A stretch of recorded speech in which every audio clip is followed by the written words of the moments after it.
Okay, thanks again. We'll get right to it with questions here in the room. Michael McCall, AFTN. Vanni, I'm sure you're a little heartbroken losing the lead, not going into the second leg with the lead to a fantastic late goal. But talk about just how proud you are of just the way your team played tonight, the defensive shape, the line structure, the quickness in transition. It didn't look like a team out there that was playing its first competitive game of the year. Yeah, I think we did a very good performance and, against a very good team, to be honest. And we basically applied everything that we talk about during the week and trying to do our games. To be honest, I think defensively we've been really, really good. We were always very structured and it was really hard to break us down. And beside the goal, they had another big chance in the first half. Yohei did a very good save, but those are the only two big chances that they had. We were able to always be compact, and even if they are really good and playing this bowling behind the line, and they always control the ball really well, we were always in numerical superiority, and the interchange were working very well. We could have been better, in my opinion, on the ball. The first half was a little bit, you could see that it was our first game in the sense that we always needed an extra touch to do something. And that extra touch helped them to press. And also we were a little bit too, I would say, frantic sometimes to try to break the line immediately, while we thought that we had to move the ball from side to side in order to move them and have more possibility. In fact, in that 15-20 minute spell in the first half that we were in control of the game. And then the second half was actually really good. Unfortunately, the goal offside, we had another couple of chances, really, really good.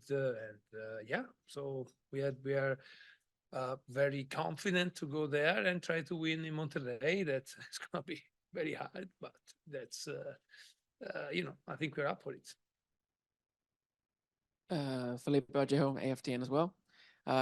Coach, a lot of people were a little worried about your selection in the midfield, not having Cubas and not choosing Sebastian, not having that 6. But Pedro Ite really stepped in, dropping into those positions, making some really big tackles. How impressed were you with his work rate defensively, even as most people know him for his attacking prowess? I was very happy, but not that impressed because I know that he can do it. To be honest, between me and you, I think that Pedro is a midfielder.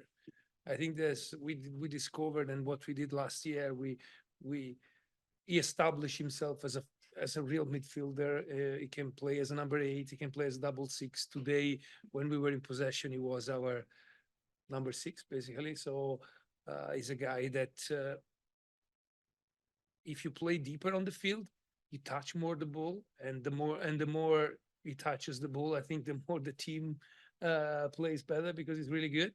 And defensively is such, I would say, an intelligent guy in the sense that he picks immediately what we want him tactically. He really matured a lot last year, and I hope this continues maturation this year, and being a player that let's say if we play diamond midfield, can play all the 4 positions basically. So that's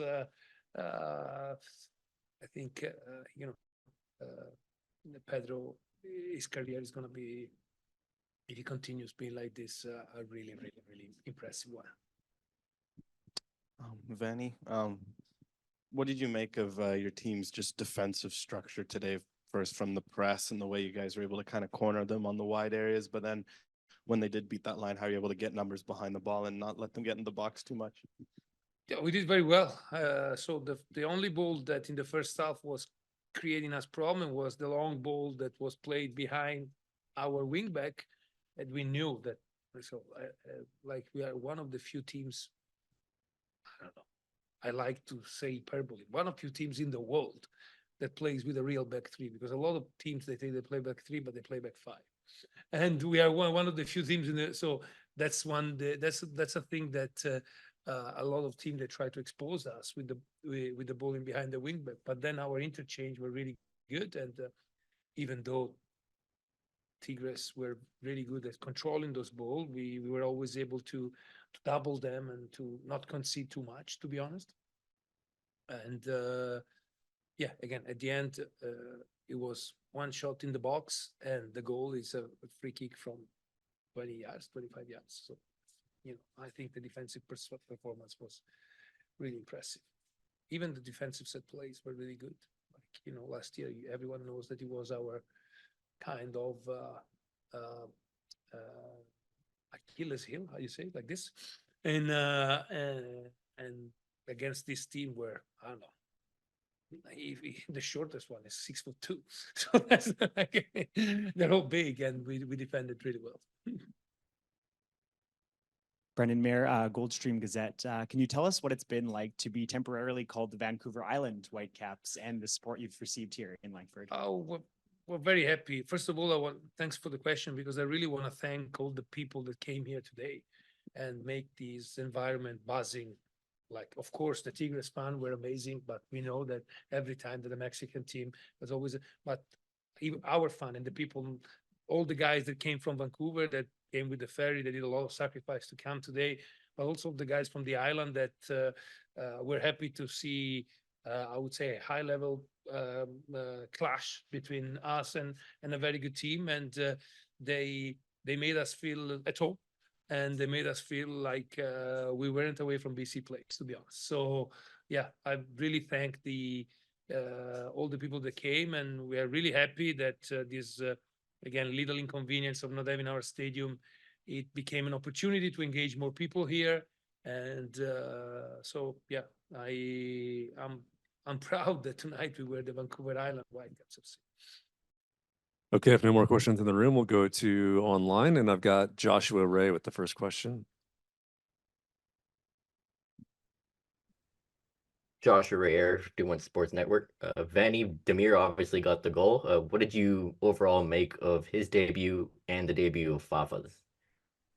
I think they were both good. Fafa came on when the game was a little bit stretched and we were a little tired, so it was harder for us to play like a game that he likes, that is like breaking the first line and then playing in the space when he can go 1v1. But he had a couple of chances to do it.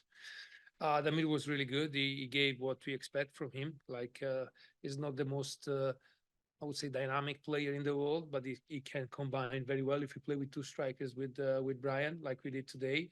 And he was very calm and collected in the occasion of the goal. That, by the way, is top goal. I think I hope he's gonna make the CONCACAF highlight reel or something, because it's a great goal. And yeah, so I think they both did very well. Okay, we'll finish with with Nathan Durek.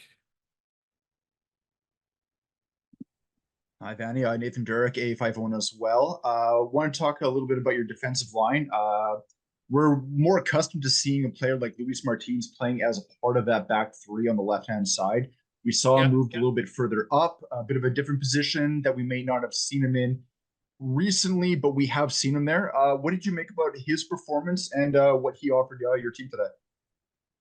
So the idea of having Luis higher on the pitch was because we wanted a guy that keep us in possession and was clean on the ball, able to, I would say, against a team that is very aggressive, to being able to find those ball inside for Damir, for Brian, and the fact that we were playing Ryan as basically as number 8 on the left when we had the ball.